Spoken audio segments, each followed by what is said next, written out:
This is the Nothing Phone 2, the second iteration of the super hyped, sort of transparent phone. I did buy the higher end model with 12 gigs of RAM and 256 gigs of storage here in Seoul, South Korea for just about $670 USD. There is the new grayish black color, but I went with the classic white color since I'm guessing it'll be less of a fingerprint magnet and I personally think it looks better. I thought the first Nothing phone was beautiful and I loved all the attention and fun that Nothing seemed to put into all their products, accessories, and marketing, but the Phone 1's mid-range specs and cameras just seemed too underwhelming for me at the time. With some major spec upgrades this year, I thought that the Nothing Phone 2 might be the perfect upgrade or maybe side grade for my current Google Pixel 7 Pro. Now don't get me wrong, I love my Pixel and much like the Nothing Phone 2, it's also a great deal for a high-end device. It's got a big OLED display, excellent haptics, and an amazing set of cameras that are really reliable. But that Tensor G2 chipset is starting to overheat a lot more often, the fingerprint reader is just not great, also now bordering on the mediocre battery life category, and the Pixel software experience is smooth but limited in personalization.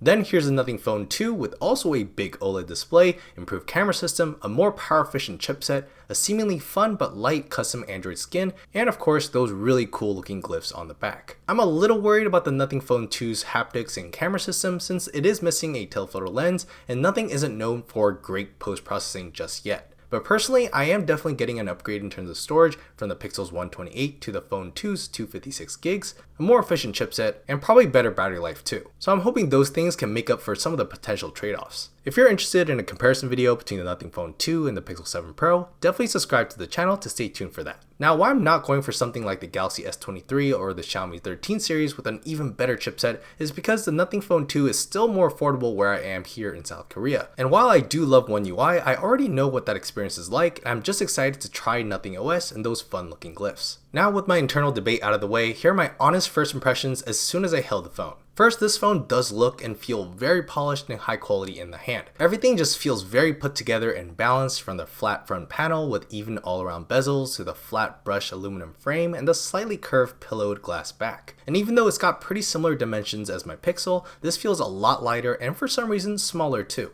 Since this is still a $600-$700 phone, I'm not that surprised by all this, but I can already tell I'm going to like looking at and holding this phone every day. Plus, those transparent accessories are such a nice touch. My only nitpick that I noticed was that where the back glass curves into the aluminum frame, it's not totally seamless, so you can feel the distinction in materials there. It really won't matter to me since I'll be putting a clear case on this the whole time and it's not enough to scratch or annoy you, but I thought it was something worth mentioning. The setup experience was super quick and didn't require any other logins besides your Google account, which is great. I love that Nothing lets you pick between their custom launcher or stock Android. I love the monochrome look they're going for, and what I'm really excited to try out is their custom widgets and folders to really personalize my home screen. More than anything, the biggest thing that I noticed first about the software here is how quick and smooth it is. Now, I haven't tried all the flagships out there, but I don't think I've personally ever had a phone that felt as quick as this before. That also goes for the camera app, which opens instantly, and the shutter speed seems to be pretty promising. Coupled with the Snapdragon 8 Plus Gen 1, 12 gigs of RAM, and a tuned software UX, the performance seems to be really promising. I'm personally a big multitasker though, so I'm hoping it's got some additional features around that like One UI does. It doesn't seem like it so far, but I'm going to take a deeper dive for sure. So yeah, I'm super excited to see how this Nothing OS software experience ages with my heavy usage. That in-display fingerprint reader does seem to be an optical one instead of ultrasonic, which is unfortunate, but it already seems to be pretty fast. I'm just hoping it doesn't blind me in the dark though, like Pixel does every night. The LTPO OLED display is big and really responsive, so I don't think I'll have much complaints there. The stereo speakers consist of the earpiece and the single bottom firing grill. It seems a bit uneven right now with more sound coming out of the bottom grill, but I'll have to do some more testing on this. I have gotten a few notifications already and it seems like the haptics are pretty good too. Not sure if they're as good as my Pixels, but I'll do some more testing and maybe some adjustments to get my final thoughts on that. Of course, you can also check your notifications with those glyphs on the back, but honestly, except when I'm trying to really focus on something, I rarely ever have my phone facing down. I'm really not sure how useful this will be for me and I didn't buy the phone for this feature, but it does look cool, so I'll at least try to incorporate it into my lifestyle. By the way, there is dual SIM support here for 2 physical SIMs, but there is no eSIM support, which is a bummer.